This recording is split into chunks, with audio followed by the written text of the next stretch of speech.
우리에게 주신 하나님의 말씀 마태복음 21장 1절에서 7절 보도록 하겠습니다. 우리 한 목소리로 한번 같이 읽어보겠습니다. 그들이 예루살렘에 가까이 가서 감난산 벳바게에 이르렀을 때에 예수께서 두 제자를 보내시며 이르시되 너희는 맞은편 마을로 가라. 그리하면 곧 메인 나귀와 나귀 새끼가 함께 있는 것을 보리니 풀어 내게로 끌고 오라. 만일 누가 무슨 말을 하거든 주가 쓰시겠다 하라. 그리하면 즉시 보내리라 하시니 이는 선지자를 통하여 하신 말씀을 이루려 일렀으다. 시온 딸에게 이르기를 내 왕이 내게 임하나니 그는 겸손하여 나귀 곧 멍에 매는 짐승의 새끼를 탔도다 하라 하였느니라. 제자들이 가서 예수께서 명하신 대로 하여 나귀와 나귀 새끼를 끌고 와서 자기들의 겉옷을 그 위에 얹음에 예수께서 그 위에 타시니. 아멘. 오늘은 저와 여러분이 나귀 새끼를 타신 님이 왜 나귀 새끼를 타셨는지, 그리고 여기에 대한 하나님의 뜻이 무엇인지 함께 알아보는 시간 갖도록 하겠습니다. 이번 주부터 그 부활절까지 이 말씀이 참 귀한데 예수 그리스도께서 십자가를 지시는 이유가 지금부터 쭉 전개되어져요. 그래서 저와 여러분들이 이 말씀을 통해서 복음을 더 깊이 아는 그런 시간 되시기를 주님의 이름으로 축원합니다. 우리는 지난 시간까지 이 세상이 추구하는 힘의 원리와 그것들을 가치로 여기면서 예수님께 그 세상의 것을 구하는 자들과 달리 하나님의 택한 백성들에게는 하나님의 믿음이 선물로 주어져서 그들 자신이 영적인 맹인임을 깨달아서 예수님께 영적인 눈을 열어달라는 간절한 구함과 또 예수님의 응답을 우리가 함께 보지 않았습니까? 예수님께서 내게 구하라, 내가 너에게 다 주리라 하셨던 그 구함은 바로 내 상태를 온전히 아는 자들이 하나님께서 당연히 주기로 약속된 것을 깨달아서 그 보아 그 하늘의 것을 달라고 할 때 주는 거라고 그랬습니다. 이처럼 이 세상은 여전히 눈먼 자들의 세상이기에 그들의 눈을 뜨게 하려면 예수님의 십자가 속죄가 반드시 필요하고 그 속죄의 제사를 위해서는 세상 죄를 지고 가시는 하나님의 어린 양 예수가 그 십자가를 지러 가셔야 되는 거죠. 이제 이번 주부터 진행되는 이 말씀이 바로 그 출발점이란 말이에요. 예루살렘에 들어가시면서 바로 이제 십자가로 계속 걸어 나가시는 예수님의 이야기가 등장합니다. 여러분, 우리 이런 이야기가 있잖아요. 돈을 잃어버리는 것은 조금 잃는 것이고 건강을 잃는 건 다 잃는 거다 그러죠. 그런데 이 역사에 갇혀있는 이 세상 사람들이 볼 때 그게 다 잃는 거예요. 그렇지만 성경은 너희가 영생을 놓쳐버리면 망하는 거다 그럽니다. 그죠? 육을 멸하는 것을 두려워하지 말고 내 영혼을 능히 지옥불에 던질 자를 두려워해라 그럽니다. 그러니까 이 역사에 갇혀서 살아가는, 이 시간과 공간에 갇혀서 살아가는 모든 사람들은 볼 수 있는 게 이 시간과 공간이 전부죠. 마치 우물안 개구리처럼 이 시간과 공간이라는 세계에 갇혀있는 모든 자들에게 최고의 가치는 시간과 공간 안에서 모든 사람들이 인정해주는 세상의 힘과 부함과 자랑과 명예를 얻는 거예요. 그래서 모든 사람이 인정해주고 칭찬해주는 삶을 세상 사람들은 행복이라고 여기고 가고 있단 말입니다. 그런데 그 세상 밖으로 나가서 보면 이 세상은 잠깐 지나가는 찰나인 거예요. 훈련받는 장에 불과한 겁니다. 진짜는 그 세상 밖에 완성되어져 있는 새하늘과 새 땅, 그 하나님 나라를 상속받을 하늘의 유업을 얻는 거예요. 이 세상은 그걸 준비하는 과정에 불과한 거거든요. 그리고 하나님의 백성들은 바로 그 영원한 것을 바라보고 이 역사 속에서 그 하나님을 알아가는 준비를 하고 가는 거예요. 그래서 세상에 빠지지 않는다라는 것입니다. 예수님께서 당신이 십자가로 가시면 보혜사 성령을 보내시겠다고 하죠. 그러면 그 보혜사 성령이 와서 뭐 하신다고 그러던가요? 그가 오면 너에게 장래의 일을 가르쳐 주실 것이다.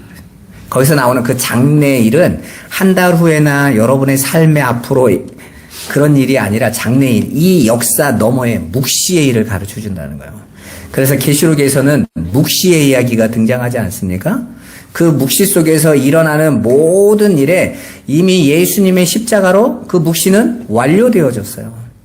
완료된 그 묵시가 보이는 자들은 더 이상 이 역사 속에서 잠깐 경험하는 핍박과 환난과 고난과 이 육으로 살아가는 데 있어서 오는 문제들에 훨씬 더 태연해질 수 있는 거예요. 훨씬 더 여유로워질 수 있는 거예요. 여러분에게 한번 물어볼게요.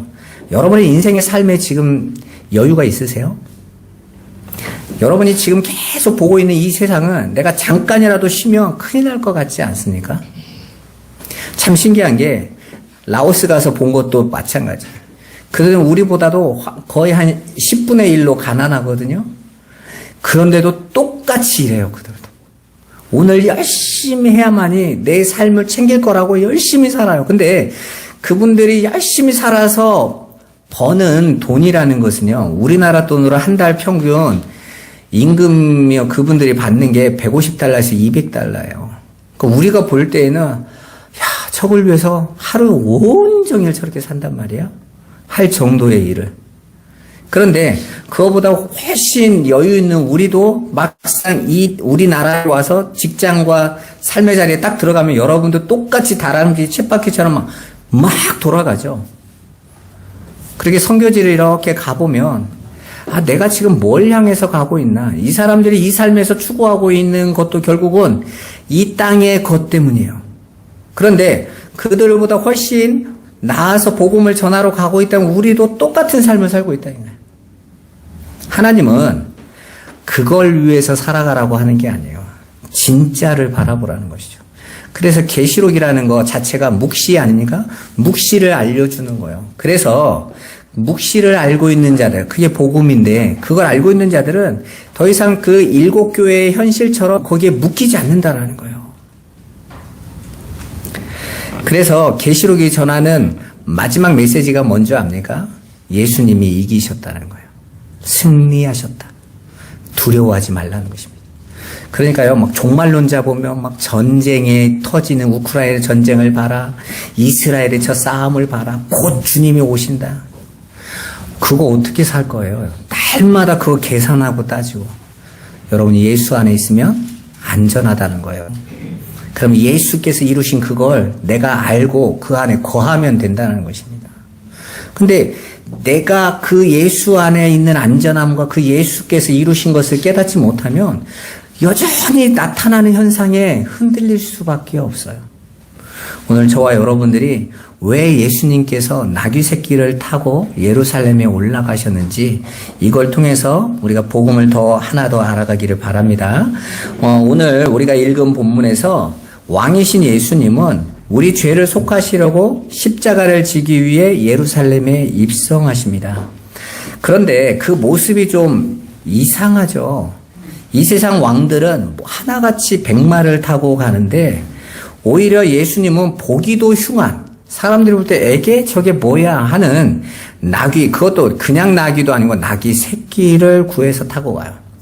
그 어떤 신학자 그러더라고요. 나귀 새끼는 보통 키가 한 160에서 80 이 정도밖에 안 된대요.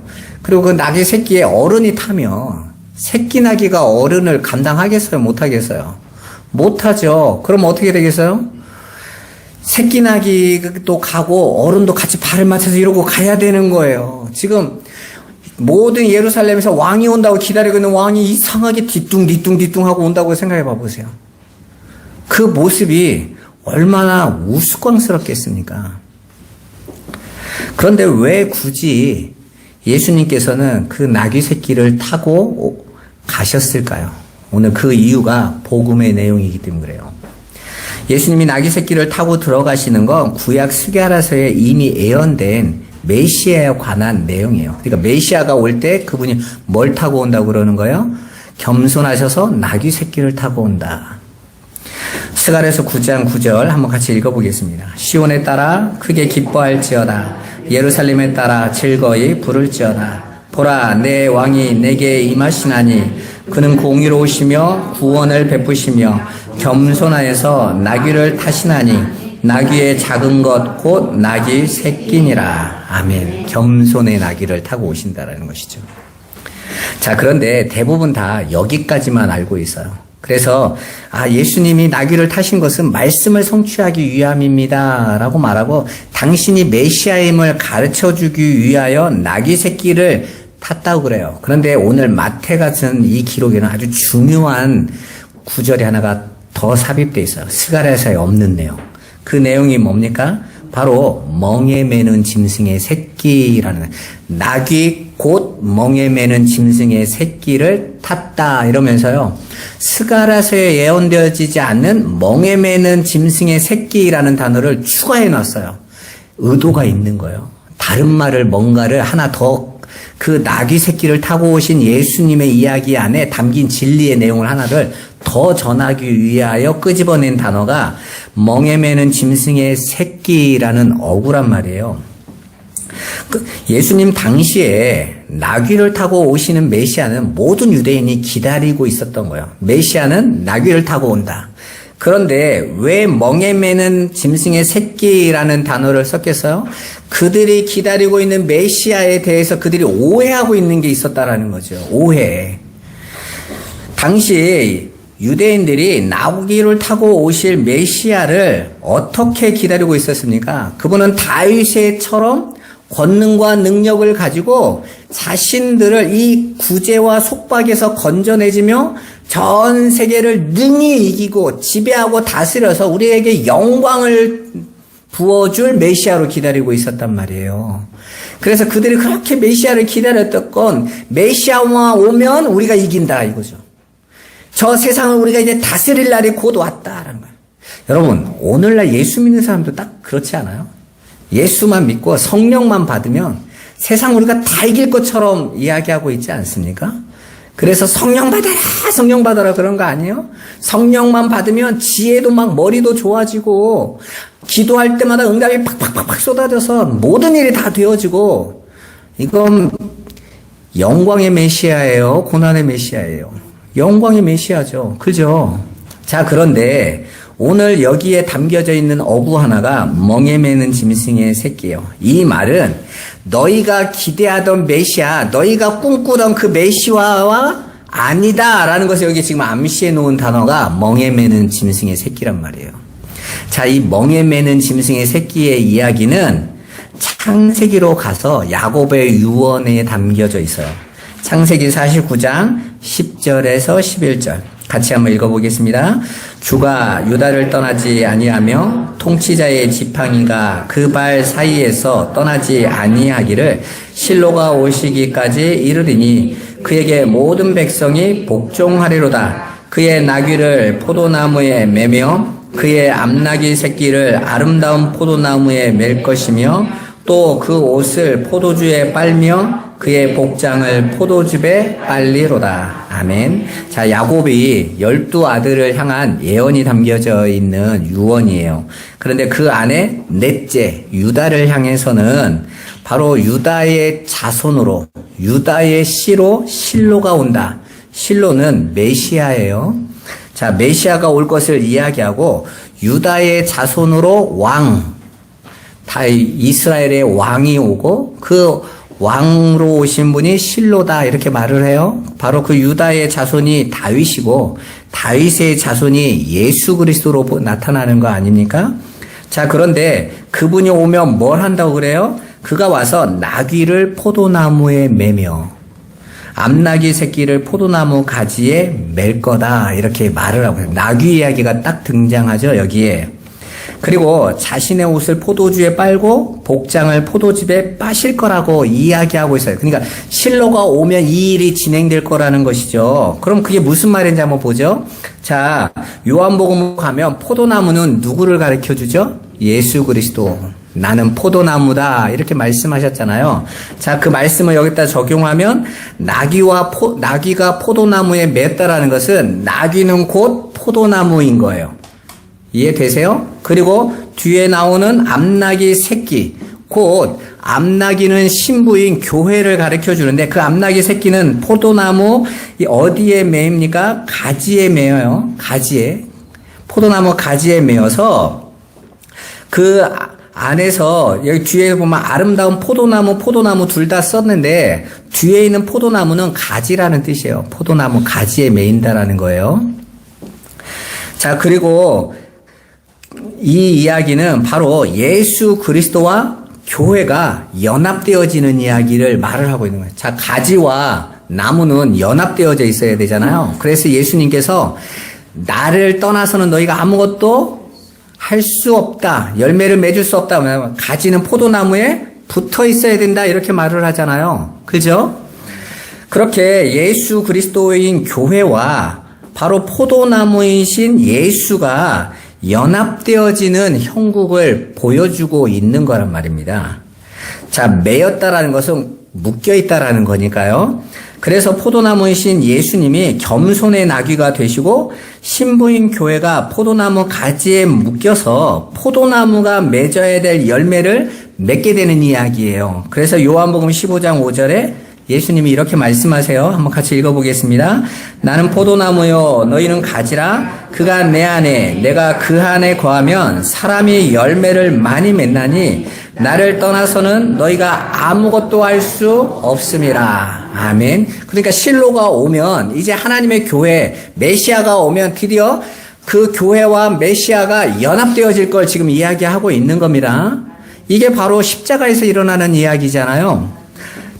그래서 마태복음에서 나귀의 등에 제자들의 옷을 놓는 이야기를 굳이 놓는 거예요. 왜요? 나귀 뒤에 자신들의 옷이 덮임으로 나귀와 바로 자기 자신들이 연합되어지는 이야기를 하고 있는 거예요. 교회가. 그래서 예수님과 제자들이 함께 묶이는 모습을 표현하고 있는 겁니다. 그런데 중요한 건 그 매임이 둘이 함께 어떤 거에 참여하는 매임인 거예요. 어떤 거예요? 하나님의 전쟁에 참여하는 거예요. 여기에서 메다로 번역된 히브리어 아사르라는 이 단어는 함께 묶이다, 전쟁에 참여하다라는 뜻으로 많이 쓰이는 단어예요. 그러니까 예수님이 그냥 저와 여러분과 연합하고 묶이고 끝 이게 아니라 그 묶임은 어떤 묶임이라는 거예요? 함께 어디로 나아가는? 전쟁으로 나아가는. 그래서 에베소서에서 바울이 우리 성도에 해야 될 일이 뭐라고 말합니까? 영적 전쟁이다 이러잖아요. 그죠? 그러니까 그래서 하나님의 백성들을 하나님이 부르실 때는 항상 뭐로 부르시냐면 마하나임이라고 부르세요. 하나님의 군대. 그러니까 저와 여러분이 예수 그리스도로 말미암아 나귀 포도나무와 가지로 나귀와 포도나무의 묶임으로 연합되어지고 암나귀 새끼가 포도나무 가지의 묶임으로 포도나무와 가지의 연합됨을 이야기할 때 그 연합됨, 그 묶임은 그냥 묶이고 난 좋아, 난 하나님 자녀 됐어가 아니라 그 묶임은 곧 어디로 나아가는 거예요? 전쟁으로 나가는 거예요. 전쟁으로. 전쟁으로의 묶임이란 말입니다. 그래서 그 전쟁의 결과로 열매가 맺게 되는 거예요. 그러니까 전쟁이 없이 열매가 있습니까? 없다는 거예요, 여러분. 예수 믿는데, 난 교회 다니면 평안한 게 좋아. 난 문제 안 일으켰으면 좋겠어. 아무 일도 없이. 그래서 요즘은 어떻습니까? 교회 가면 다투어. 그리고, 보기 싫은 거 너무 많아. 인터넷 혼자 이러면, 싸울 일도 얼마나 좋아. 열매가 없어요. 생명이 안 열린단 말이에요. 왜? 전쟁이 시작되거든요. 그래서 하나님의 전쟁은요, 교회 밖에서 일어나지 않아요. 교회 안에서 일어나지. 그러니까 교회에서 싸우는 게 당연하다 이 얘기를 하려는 게 아니라 교회에서 내가 어떤 존재인지가 폭로되는 거예요. 그래서 세상 사람들은 왜 교회가 싸우냐고 하지만 아니요, 교회에 오면 상태가 나타나는 거예요. 교회에 오면요. 여러분 밖에서 멀쩡하던 사람도 교회에 오면 정신문제 막 드러나는 사람들 많습니다. 그 이유는요, 자신들의 상태가 폭로되는 곳이기 때문에 그래요. 병원에 가면 아픈 곳이 나와야 되는 거죠. 안 아픈데 병원에 오는 사람이 있습니까? 없죠. 그런데 바로 그 하나님의 전쟁이 죄와 세상과의 전쟁을 가리키는 거예요. 하나님이 누구와 싸우신다고 말씀하세요? 항상 성경에서 죄와 이 세상과의 싸움을 싸우세요. 그런데 중요한 건 그 죄와 세상이 다른 곳이 아니라는 거예요. 바로 택함을 받은 성도인 우리 안에 있는 죄와 세상과의 싸움. 성경에서는 항상 세상을 가리킬 때 두 분류로 나누죠. 하나님을 떠난 세상, 그리고 그 세상 안에 있는 하나님의 택한 세상인 하나님의 백성들이죠. 그래서 요한복음 3장 16절에 하나님이 세상을 이처럼 사랑하사 할 때 그 세상은 어떤 세상이에요? 하나님 택한 세상, 택한 백성들. 그렇죠? 자유주의 신학자들은요, 그걸 그냥 올 월드, 온 세상, 전 세계를 사랑하신다. 그래서 지옥 갈 일이 없는 거야. 왜? 돌려서라도, 윤회를 시켜서라도 다시 하나님께서 세상은 다 구원하셔. 그래서 하나님이 지옥 가서라도, 봐봐, 나 안 믿고 지옥 오니까 힘들지, 너희들 믿어. 이렇게 할 거라는 거예요. 정말 그렇습니까? 아니에요, 여러분. 성경에서 말하는 세상은 항상 둘로 나누어져요. 하나님을 떠난 세상, 하나님께 붙들린 세상을 이야기하는 거예요. 그래서 하나님이 죄와 세상과 싸우시겠다고 말할 때 그 세상은 하나님의 손에 붙들린 세상, 자기 백성을 이야기하는 거예요. 성령이 오시면 예수님이 뭐라고 말씀하십니까? 성령이 오시면 너희는 나를 볼 거고 너희는 내 말을 알아들을 건데 세상은 어떻다고 그래요? 보지 못하고 듣지 못할 거야. 봐보세요. 요한복음 16장 말씀에 이렇게 말씀하시죠. 성령이 오시면 우리를 죄에 대해서요, 의에 대하여, 심판에 대해 책망하신다는데 그 책망의 소리를 세상은 못 듣는 데잖아요. 못 본대잖아요. 그럼 누구만 들리고 누구만 봐요? 하나님의 백성들이 그 세상만 계속 그 책망의 소리가 들리는 거예요. 그게 보여진단 말이에요. 그래서 그들만 마음이 아픈 거예요. 그들만 죄에 대해서 애통한 겁니다. 그들만 내가 주인 자리에 서게 되어지면 괴로운 거예요. 돈이 많은데 위로함이 안 생겨. 문제가 있는데 그 문제 때문에 애통함이 생겨. 여러분, 하나님의 택한 백성은요, 가진 자나 갖지 못한 자나 그 안에서 심령에 가난함과 애통함이 터져요. 왜? 하나님의 책망함이 들리거든요. 싸우시거든요, 그 안에서. 그래서 성도만 이 땅을 살아갈 때 사망의 음침한 골짜기로 사는 거예요. 내 죄가 늘 보이는 곳. 사망의 자리에는 늘 해골이 굴러다니죠. 내가 가지고 있는 이 죄가 해골처럼 날마다 드러난단 말이에요. 야, 나는 왜 이렇게 예수를 믿고 가고 있는데도 이렇게 여전히 내 욕심과 나밖에 모를까가 드러나는 거예요. 왜요? 내 안에서 하나님이 전쟁을 치르시거든요. 하나님의 전쟁이 시작되는 거예요. 따라서 예수님이 치르실 전쟁과 성도의 전쟁은 동일한 자기 부인의 전쟁이에요. 예수님이 분명히 말씀하시죠. 나를 따라오려거든 자기를 부인하고 제 십자가를 지고 따라와야 된다. 지금 예수님이 어디로 가고 계시는 거예요? 십자가로 자기 부인의 자리로 가시잖아요. 그럼 그분과 묶인 자, 메인 자는 어떻게 가요? 똑같이 그 싸움을 싸우러 간단 말이에요. 그게 포도나무에 묶인 나귀 새끼들인 성도들이 이 역사 속에서 맺어내는 열매인 겁니다. 그러니까 하나님이 받으시는 열매는 어떤 열매인 거예요? 자기를 부인하는 열매인 거예요. 그래서 그 하나님의 백성들은 하나님 앞에 가가지고 우리는 가진 열매가 하나도 없는데요, 이렇게 나온다고요. 근데 그게 열매였던 거예요. 나는 아무것도 아닙니다가 열매였던 거예요. 근데 가짜들은요, 열매를 막 주섬주섬 꺼내죠. 우리가 주의 이름으로 선지자 노릇도 했고요. 주의 이름으로 귀신도 쫓아냈고요. 주의 이름으로 권능도 내놨고요. 한 일이 얼마나 많은 줄 아세요? 어떤 목사님이 그러더라고요. 가가지고 하나님 앞에 가서 교회 하나는 짓고 왔다고 해야 하나님 앞에 왜 면이 서지. 그런 사람들은 어디로 간다고요? 나는 너희를 도무지 알지 못한다. 너 뭐 하다 왔어? 그러잖아요. 착각하는 거예요. 근데 성도들은 거기에 더 좋아해. 그런 거예요. 그래, 면 한번 세워봐야지.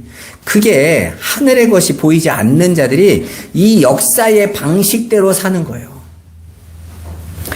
여기서 중요한 것은 그렇게 포도나무 가지에 암나귀 새끼가 묶여 열매를 맺기 위해 선행되어야 될 게 나온다라는 거예요. 그것은 나귀와 메인 그 메시아의 옷이 먼저 피로 물들어야 하는 겁니다. 그래서 나귀를 타신 자의 옷을 포도주에 빨 것이라는 의미가 딱 담겨져 있는 거예요. 여러분, 포도주에 흰 옷이 닿으면 그 포도주는, 아니 그 옷은 어떻게 바뀌죠? 벌건 옷으로 바뀌죠. 붉은 옷으로. 계시록에도 또 그 얘기가 나옵니다. 먼저 이사야서 63장으로 한번 가보겠습니다. 1절에서 4절 같이 한번 읽어보겠습니다. 에돔에서 오는 이 누구며 붉은 옷을 입고 보스라에서 오는 이 누구냐? 그의 화려한 의복 큰 능력으로 걷는 이가 누구냐? 그는 나이니 공의를 말하는 이요 구원하는 능력을 가진 이니라. 어찌하여 내 의복이 붉으며 내 옷이 포도즙을 밟는 자 같으냐? 만민 가운데 나와 함께 한 자가 없이 내가 홀로 포도즙 틀을 밟았는데 내가 노함으로 말미암아 무리를 밟았고 분함으로 말미암아 짓밟았으므로 그들의 선혈이 내 옷에 튀어 내 의복을 다 더럽혔음이니 이는 내 원수 갚는 날이 내 마음에 있고 내가 구속할 해가 왔으나. 아멘. 자, 실로 곧 메시아가 와서 그분의 분함을 통해서 원수를 짓밟는데 그 옷이 붉게 물들었다고 그러죠. 성경에서 항상 붉음은 죄를 상징해요. 너희 죄가 붉을지라도 그러잖아요. 붉음. 그러니까 그 죄를 짓밟아 버렸는데 그 죄의 붉음이 누구에게 가장 먼저 튀어요? 실로 메시아의 옷으로 먼저 튄단 말이에요. 자, 이 이야기가 뭔지 한번 볼게요. 공의로우신 분이 죄에 대해 노함으로 원수를 짓밟았기 때문에 피가 튄 거예요. 그런데 그 피가 먼저 자기 옷을 붉게 물들였다. 지금 이렇게 말을 하고 있어요. 내가 밟았는데 너희의 그 피가 누구에게 튀었다는 거예요? 내게 튀었다. 지금 이렇게 이야기한단 말입니다. 그러니까 하나님이신 메시아가 악한 죄에 대한 분노를 누구에게 먼저 퍼붓고 있는 거예요? 당신에게 퍼붓고 있는 거예요. 그래서 독생자가 먼저 달리는 거예요. 그 진노를 아낌없이 받으시고 먼저 피를 흘리셨어요. 그게 바로 예수님의 십자가 사건이라니까요. 그런데 중요한 건 그 나귀와 포도나무의 십자가가 암나귀 새끼의 교회에게 그대로 전달돼요. 그 피 흘림의 길에 나귀들이 함께 매여 있잖아요. 암나귀 새끼들도. 그러니까 암나귀 새끼들도 어떻게 돼요? 그 피 흘림이 함께 흘려지는 삶으로 간다고요. 그게 바로 자기 부인인 거예요.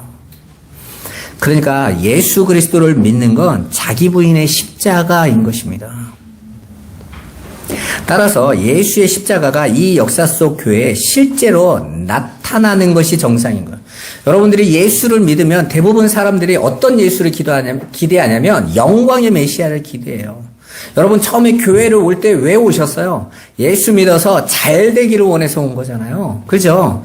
우리가 처음에는 신앙이 예수를 믿으면 문제도 해결되고 병도 고쳐지고 내 자식도 잘 되고 내 삶도 잘 풀리기를 기대하고 오는데 정작 매인자가의 삶을 살다 보니까 하나님이 내 삶을 어떻게 이끌어 가십니까? 박해와 환난으로 밀어 넣으시는 거예요. 피 튀기는 인생을 살게 하시죠. 그리고 내 죄가 나에게 드러나고 폭로되게 만드세요. 그래서 나를 부인하게 만드세요. 하나님, 내가 아무것도 아니네요. 내가 지금 뭐 하고 있었습니까? 이 자리로 이끌어가는 거예요. 자, 계시록이 바로 종말의 성도의 삶에 나타나죠. 19장 11절에 16절 같이 한번 읽어보겠습니다.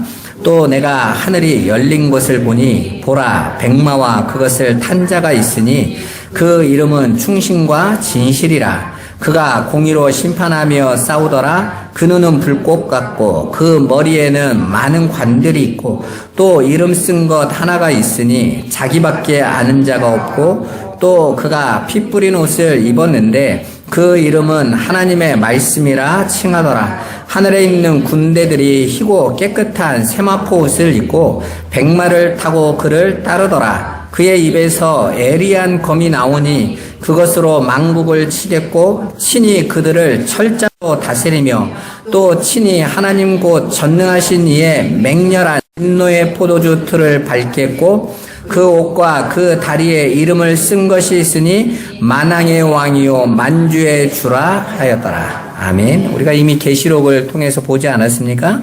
종말의 날에 충신과 진실한 이름을 가지신 분, 그분이 누구세요? 예수 그랬어요. 충신과 진실이라는 여기서 충성이라는 뜻인데 이 충성이라는 뜻이 믿음이에요. 믿음. 믿음의 주 예수시잖아요. 진리의 왕이신 분이 바로 예수 그리스도시죠. 그분이 이제는 백마를 타고 오세요. 그분이 처음 예루살렘에 들어갔을 때는 나귀 새끼를 타고 오셨는데 다시 오실 때 재림의 날에 그분이 백마를 타고 오시는데 그 손에 뭐가 들려있다고 그럽니까? 철장이 들려있대요. 철망망이에요. 여러분, 고대시대의 왕들은요, 우리 영화 같은데 그 고대시대 영화 같으면 지팡이 같은 거 짚고 있죠? 그거 철몽둥입니다. 신하가 왕에 대해서 그거 아닌데요 하면 어떻게 하는 거예요? 쇠망둥이로 두드러 패서 죽여버리는 거예요. 말 안 들어? 죽어, 이거예요. 그래, 왕의 권위와 권능을 상징하는 겁니다. 근데 그 철장을 들고 전쟁에 참여하셨어요. 그런데 그의 뒤를 하늘에 있는 군대들이 따라가고 있습니다. 지금 함께 전쟁에 참여하고 있음을 보여주고 있는 거죠. 자, 그런데 앞에서 그 전쟁은 누구와의 전쟁이라고 그랬어요? 대적은 내 밖에 다른 누군가가 아니라 바로 성도들 안에 있는 마귀적 속성. 우리가 에베소서 2장 2절에 보면 허물과 죄로 죽었던 우리들의 옛 상태가 어떻습니까? 이 세상 풍속을 쫓아서 공중의 권세 잡은 자를 따라가는 거죠. 그 공중의 권세 잡은 자를 따라서 살아가는 삶의 모습이 어떻습니까? 육체와 마음이 원하는데 자기 욕심을 채우는 삶을 살아가고 있다고요, 여러분. 그게 동기가 되고 그게 꿈이 되어져서 그게 원동력으로 살아가면서 하나님의 은혜는 무시하고 자신들의 지혜와 힘을 바탕으로 할 자기의 행복과 자기 만족, 자기 숭배의 삶을 살아가려고 하고 있는 세상, 자기 백성들이죠. 그들 안으로 뚫고 들어오셔서 전쟁하시는 거예요. 그래서 예수님께서 부활하시면서 너희 앞에 누구를 보내시겠다고 그래요? 성령을 보내세요. 그 성령, 또 다른 보혜사, 예수의 다른 예수. 그 예수님이, 그 보혜사가 와서 무슨 일 하세요? 내가 너에게 한 일 할 거라는 거죠. 같은 일. 예수님께서 공생애 동안 끊임없이 하신 일이 뭡니까? 바리새인과 싸우시는 거. 사두개인과 싸우시는 거. 대제사장과 싸우시는 거.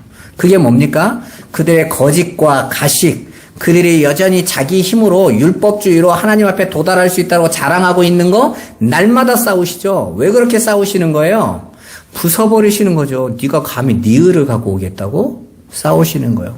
그러면서 뭐라고 경고하십니까? 말 안 들으면 너희들 반드시 지옥에 떨어진다 그러시죠.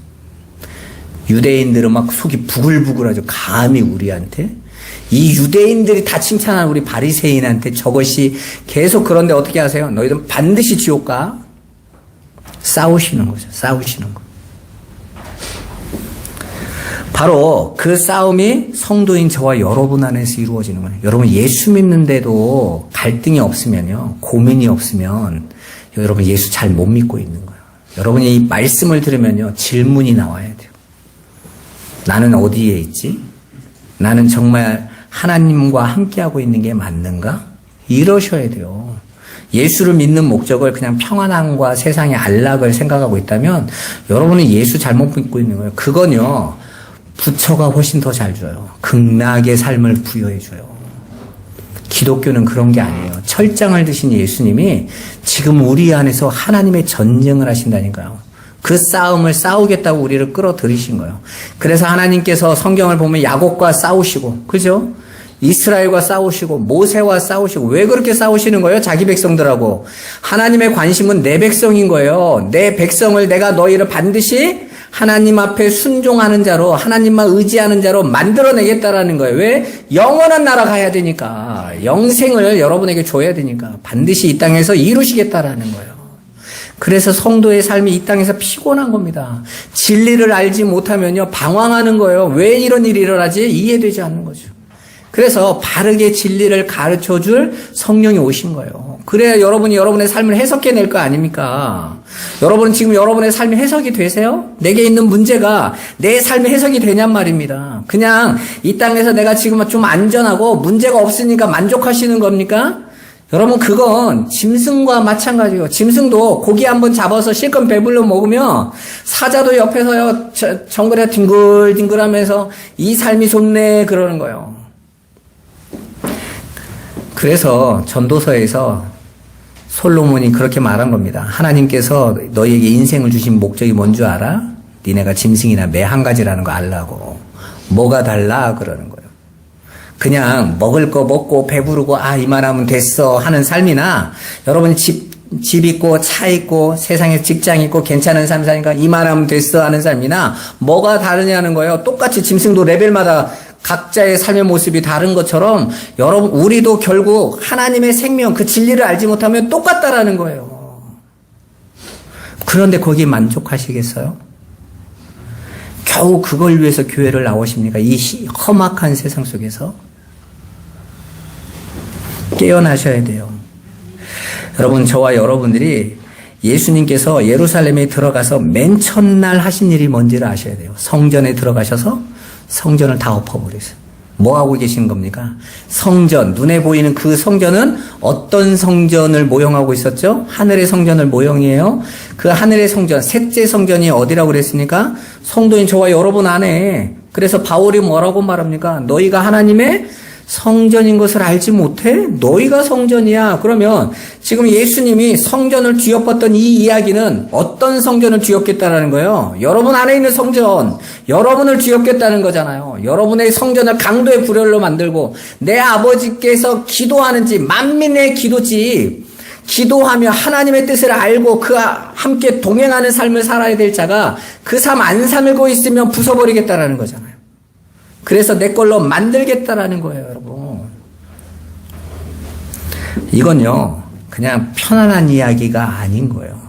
그래서 이스라엘 백성이 다윗의 자손이여 호산나고 예수님을 실컷 환영해 줬는데 정작 예수님은 다음날부터 쌈딱처럼 돌아다니세요. 싸우시고 첫째 날은 성전 가서 뒤엎으시고 둘째 날은 바리새인과 다투시고 그때까지는요 바리새인들이 예수님에게 호의적이었다고요.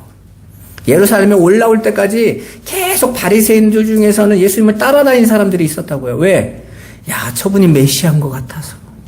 그런데 그런 예수님이 바리새인을 보고 독사의 자식들하고 싸우자 바리새인의 등을 돌려. 뭐야 이게? 우리를 뭘로 알고 그래. 이 세상에는 의로운 게 하나도 없다라는 것입니다. 너희가 지금까지 뭘 해놓은 거 가지고 지금 너희의 의를 지금 나에게 증명하겠다고? 안 돼. 내가 십자가 지지 않으면 너희는 다 안 되게 돼 있어. 이야기하시는 거잖아요. 그렇게 그 전쟁은 이미 십자가에서 당신 자신을 짓밟으신 것으로 완료됐고, 완료됐다라는 건 저와 여러분도 반드시 그 십자가에서 완료될 것이다라는 거죠. 이미 완료됐는데 여러분의 삶 속에서 그게 완성될 거라는 거예요. 역사 속에서는 성도의 삶 속에 작은 전쟁들, 사건들이 터져나오게 돼 있어요. 그래서 우리 성도들이 자신의 죄를 폭로당하면서 자기를 짓밟아 부인하는 자기 십자가를 지는 삶을 날마다 경험하면서 살아가는 거예요. 근데 성경은 그걸 뭐라고 말한다고요? 복이라고 말한다고요. 복, 바라크. 하나님이 나와 함께 하셨더니 그 의와 진리와 거룩함의 하나님이 내 안에 있는 불의와 부정과 죄를요 몰아내버리시는 거죠. 어떻게 편안할 수가 있겠어요. 그런데 본향을 바라보는 자들에게는 그게 복인 거예요. 여러분 병원에 가면 내가 암이 온몸에 있다고 하면 의사가 와서 암을 다 수술하는데 이게 하루로는 힘들겠는데요. 온몸이라서 안 되겠어요. 어떡합니까?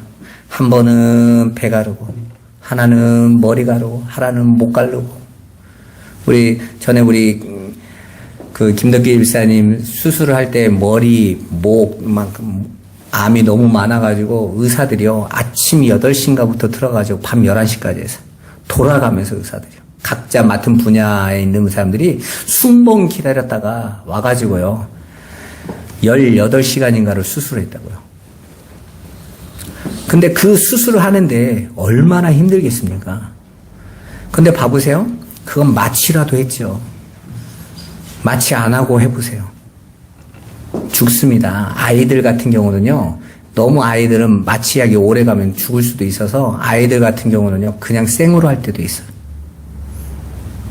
저와 여러분들이 산 제사로 올라갔잖아요. 마취 안 하고 지금 수술대 위에 올라가 있는 거예요. 아프죠. 근데 여러분들이 알고 있어야 되잖아요. 이 수술이 완벽한 의사가 하는 수술이다. 이 수술이 나를 완전케 할 것이다. 여기에 대한 내용을 알지 못하면 날마다 불안한 거죠. 잠깐 쉬는 시간에는 편안한 것 같다가 또 칼 대면 아팠다가 미치는 거예요. 근데 여러분이 내용을 다 숙지하고 알게 되면 하나님 앞에서 온전히 걸어갈 수 있게 되는 것입니다. 그 삶은 우리의 선택이나 동의함이 없다라는 거예요. 이걸 꼭 명심하세요.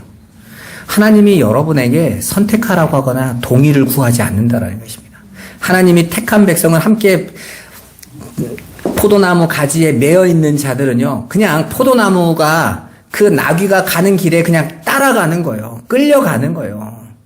그분이 불 속으로 들어가면 나도 불 속으로 들어가야 되고, 그분이 사망의 골짜기로 걸어가시면 나도 사망의 골짜기로 걸어가야 됩니다. 그분이 십자가로 나아가면 우리도 십자가로 가야 돼요. 왜요? 매여 있으니까. 그래서 예수를 깊이 생각하라는 거예요. 예수님이 어떤 길을 걸어가셨는지. 예수님이 나를 따라오라고 하시지 않습니까?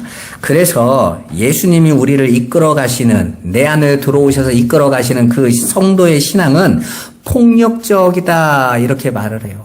그러니까 하나님이 우리의 동의와 우리의 선택이나 우리의 여건을 보시는 것이 아니라 당신이 일방적으로 끌고 가시는 거예요. 여리고를 어떻게 무너뜨리세요? 일방적으로 그냥 부숴버리시죠. 그죠? 그래서 시편에 뭐라고 말합니까? 문들아 머리 들어라, 영광의 왕이 들어가신다. 그분이 어떤 분이시냐? 만군의 여호와의 하나님이십니다. 만군, 군대의 하나님이요. 아니 왜 군대의 하나님이 성으로 들어가시냐고요? 안 열면 부숴버린다. 내가 부숴서라도 정복한다, 이거예요. 하나님 백성들이, 여러분들이, 우리는 내 뜻대로 살고 싶어서 여리고 성처럼 우리는 꽁꽁 묶어놓고 있다고요. 나는 안 됩니다, 하나님. 하나님이 날 도와서 내 밖에 거 해결하는 건 나는 오케이. 하지만 내 안은 안 돼요. 내 뜻, 내 생각, 내 계획은 무너뜨리시면 안 돼요. 그런데 하나님은 정작 누구와 싸우신다고요? 내가 너를 무너뜨려 버릴 거야. 그렇게 야곱의 성을 무너뜨리고 라합을 찾아다니시는 것처럼 이스라엘로 저와 여러분을 살려내세요. 그래서 야곱과 싸우신 거예요. 내 백성 내놔라라는 거죠. 내 이스라엘로 내가 바꿔놓겠다라는 것입니다. 그렇게 소돔과 고모라에서 롯을 끌어내는 천사들처럼 강제성으로 끌고 나와버렸어요. 롯이 그러죠. 아, 나 힘들어요. 불안해요. 아, 다리가 풀렸어요. 못 가겠어요. 근데 어떻게 가요? 끌고 가요. 끌고 갑니다. 아니, 잠깐만요. 제가 지금 여기 나가면 좀 돈 좀 갖고 나가고 재물 좀 들고 나가야죠. 하나님께서 쳐다보지 않아 그냥 끌고 나가버리십니다. 오직 아무것도 안 갖고 나왔으면 롯의 처가 저 돈깨짝 어떡하지 하고 뒤돌아봤다가 소금기둥 돼버리잖아요. 폭력적으로 끌고 가버리시나요? 볼 수도 없게. 근데 그걸 복이라고 해요, 성경. 우리는 성경 안에서 복을요, 너무 내가 원하는 이 세상의 가치 기준에 맞춰서 복이라고 하고, 그걸 복이라고 던져주면 성도들이 날름날름 먹으면서 그게 예수 믿는 기쁨이라고 지금까지 온 거예요. 그러니까 예수 믿는 수준이 낮아가지고 딱 그 수준 안에서 기쁨을 누리면서 이만하면 됐습니다 그러는 거예요. 아니요, 천만에요. 그래서 베드로가 뭐라고 말합니까? 노아 시대에 구원받은 자가 노아와 그 가족 8명 뿐이니 거의 없다 그러는 거예요. 너희 안에 그 십자가에 붙들려 갈 자가 몇 명인 것 같아. 초대교회에 얼마나 기독교 부흥이 일어났습니까? 그런데 베드로는 거기다 일침을 뭐라고 나옵니까? 정신 차려라. 깨어있어라. 그날이 도적같이 오는데 너희들 지금 이 정도로 가는 것이 만족해? 아니야. 근데 우리가 볼 때는 초대교회가 환란의 때 아닙니까? 그러면 21세기는 여러분은 왜 이렇게 여유로우신 거예요? 그 환란 속에서도 믿는 자가 별로 없다라고 베드로가 경고하고 있는데, 이 한국 땅에 있는 성도들은 너무 여유 있어요. 뭘 배경으로 구원받았다고 확신하는 거예요? 성도는요, 실로이시며 장자인 예수 그리스도의 나귀됨의 삶을 그대로 따라가게 되어 있어요. 매여 있기 때문에 그렇습니다. 포도나무에 함께 매여 있습니다. 그렇게 구원은 폭력적이지만 우리를 침노에 들어와서 우리를 반드시 하나님이 기뻐하시는 자, 아들들로 만들어내시는 거예요. 그래서 우리는 하나님의 폭력적인 이끄심에 항복하고 가는 자들이 성도인 거예요. 그걸 알기 때문에. 그래서 다윗이 그 수치를 당하는데도 주의 영으로 내게 떠나지만 않게 해주세요.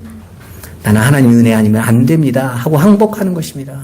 내가 내놓는 게 배설물밖에 없었군요. 진토에서 나를 건지시는 거군요. 그리고 하나님을 찬송하는 거예요. 그렇게 두들겨 맞으면서. 인간이 자기 자존심을 갖고 있으면 하나님 앞에 성질냅니다. 아니 하면 하나님이라도 너무한 거 아니에요? 굳이 이렇게밖에 못합니까? 근데 다윗이 뭐라고 말해요?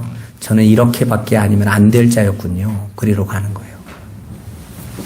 여러분, 예수님이 우리와 멍에를 매신 이유를 아시겠죠? 멍에 매는 짐승의 새끼. 왜 마태가 이 단어를 굳이 꼭꼭 기록해 놓았는지. 너희가 알고 있는 메시아 아니다. 너희가 생각하고 있는 그런 세상의 복주로 오신 분 아니다라는 거예요. 여러분, 이 땅의 교회가 예수를 믿는 수준이 세상에 원하는 복을 주실 분으로 알고 있는 사람이 99%예요. 99%. 그래서 누가 더 많이 구하고, 누가 더 많이 열심히 하고, 누가 더 많이 헌신하면 거기에 맞춰서 하나님이 주신다는 거예요. 그걸로 한국교회가 130년을 성도들을 울어먹었어요. 이제는 정신을 차려야 되지 않겠습니까? 이제는 그때는요, 성경을 몰랐어요. 목사님들도 모르고, 1세대 목사님들은 그냥 예수 천당 불신지옥에서 그냥 끝난 거예요. 그러다 보니까 그 다음부터는요, 자신의 생각과 기준에 딱 묶여 있는 거예요. 라오스 목사님이 아벨이 가인보다 더 신실한 마음으로 드렸는지 어떻게 하냐고 따진 것처럼 똑같은 거예요. 진리를 알지 못하면 그냥 우리가 생각할 때 우리가 더 많은 정성을 들이는 걸로 평가하실 거라고 당연하게 생각하게 돼 있어요. 그래서 모든 종교가 다 치성이 기준 아닙니까? 그런데 기독교는요, 은혜예요. 믿음입니다. 여러분과 함께 멍에를 메시고 지금 이끌고 가시는 하나님 앞에 여러분이 항복하시고 하나님께 순종하며 나가시기를 주님의 이름으로 축원합니다. 기도하겠습니다. 멍에 매는 짐승의 새끼를 타고 오신 예수님, 아버지, 우리가 그 예수 그리스도 안에서 아버지께서 우리에게 주실 것들을 보게 하여 주옵소서. 우리 안에 주님이 이루시는 하나님의 전쟁 안에 우리가 온전히 부서지고 깨어져서 내가 부인되고 십자가 안에서 십자가의 은혜를 의지하며 즐거워하는 자들 되도록 우리 성도들을 축복하여 주옵소서. 은혜를 베풀어 주옵소서. 예수 그리스도의 이름으로 기도드리옵나이다. 아멘.